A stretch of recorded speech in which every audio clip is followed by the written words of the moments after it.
This is the Gaming Rev, and today we're going to be looking at the roadmap for 2020 in My Time at Sandrock. So today we're going to look at the roadmap that's been released for My Time at Sandrock. Looking through, they're looking at 3 updates, one in early August, one in October and one at Christmas. So what they've said is that these are a rough roadmap. It's tentative goals but doable. I suppose as with everything over the last few years with COVID and everything else, maybe they just want to be careful in what they're offering us, and warning that things could go wrong. So let's have a look through. Now this is going to be my own impression, my own views on what I think of it. For you, different things may be important. So the early August update, add to the main story, add 2 new main story dungeons which can be re-entered after completion. So that's going to be, I would imagine, the hazardous ruins, similar to the breach that we went into in my last video. That will be quite good because those can give you some quite good rewards, and it's also a good chance to get some combat experience as well. Adjust the mining dungeons and add hidden rooms and Easter eggs. Yeah, potentially. The mining dungeons aren't too bad, although I must admit I find it frustrating sometimes trying to get tin and things like that.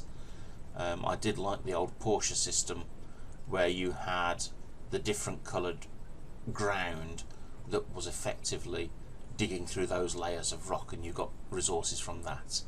So I'd be interested to see how they adjust that.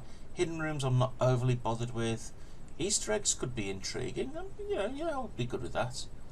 Add some side quests in town. Well, that'll be handy because a lot of the side quests at the minute tend to be quite repetitive. Some new NPC dialogue, more behavioural reactions from townsfolk, more behaviour of NPCs visiting and reacting to antiquities. If that's going to be like the museum system, again in Portia, that's going to be brilliant. What that will mean is that when NPCs go to visit the museum and see items that you've donated, it will increase their relationship with you. And that's quite a good way of boosting relationships with people passively without you doing anything. So I'll be quite keen to see what that one turns out like. More romanceable characters doesn't appeal to me. I'm 50, I don't really care about whether I'm romancing a cartoon character in a game.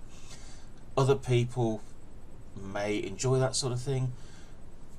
If they make the romanceable characters actually useful so that they can collect resources for you, refuel the equipment and so on, I might change my opinion about that.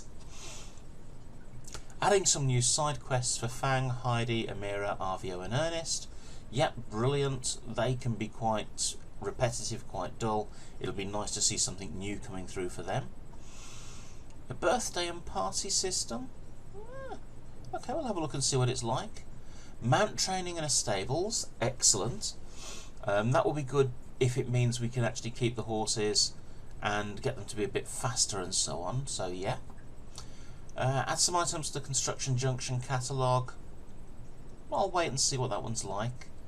New weapons, new firearm and a throwable bomb. I've not used the bombs overly, so I'll be interested to see how that works out. Firearms can be quite good, but I've noticed there are some creatures they don't work on. The kangaroo being one of them. It seems to only do 1 damage every time I hit it. So we'll see how that works out. Face and hairstyle customization. Now, yeah, okay, I know I was saying about I was 50 and I was beyond these sort of things, but that's a biggie for me. At the minute, you can have a really naff moustache if you're a bloke, you can have a few haircuts, and that's it. Now, I like to try and make my characters at least look like me, so I'm a bit invested in them. So if I can have a character that's got a bit of a beard, shorter hair, yeah, I'm going to be good with that. Adjust the knowledge system, including functions and stats, as well as offering new skills. Brilliant. If that means that we get some of those locked skills unlocked and we can expand what we're learning, I'm good with that. Adjust the random rules of combat dungeons. Not sure what that will mean, but we'll wait and see. Adjust the collection system and optimise the AI of some townfolk. Now again, optimising the townfolk will be good. I've not had the problem personally, but I have seen other people on YouTube have had the issue where you've got a quest that you need to fill. You've done all the work, you've gone to find the person, and they stop in their bedroom for 3 days and you fail the quest. So yeah, that I will be pleased to see. So looking at mid-October,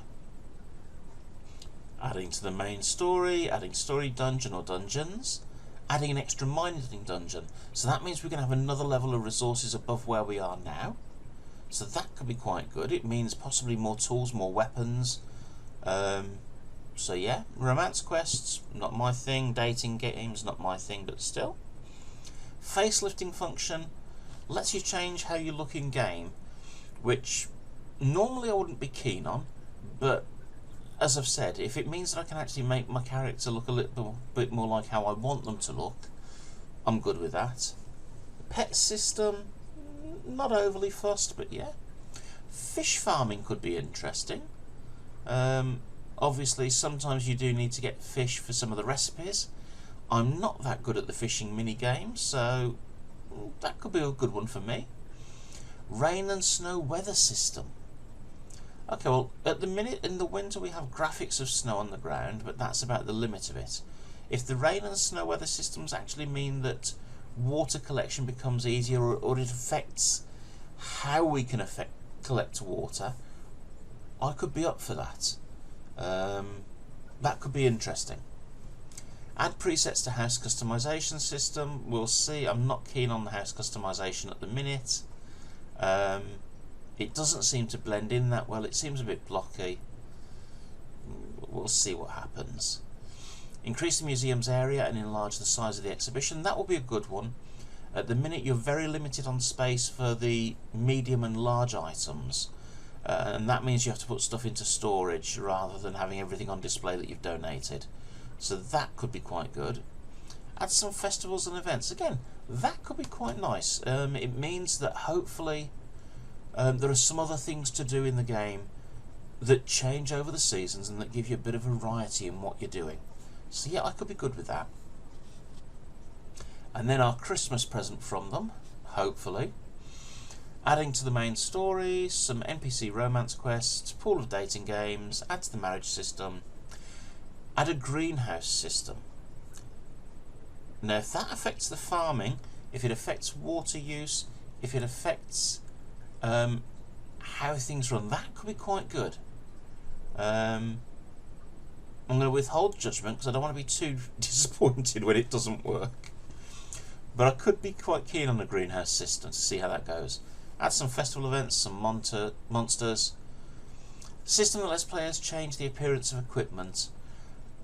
If it's what I think they mean, which was what you could do in Portia, you could basically have your characters' aesthetics set how you wanted them, so they looked as though they were using older weapons or something like that, but your stone sword was actually sort of a steel sword with top of the range stats, but you just like playing the caveman with a stone weapon.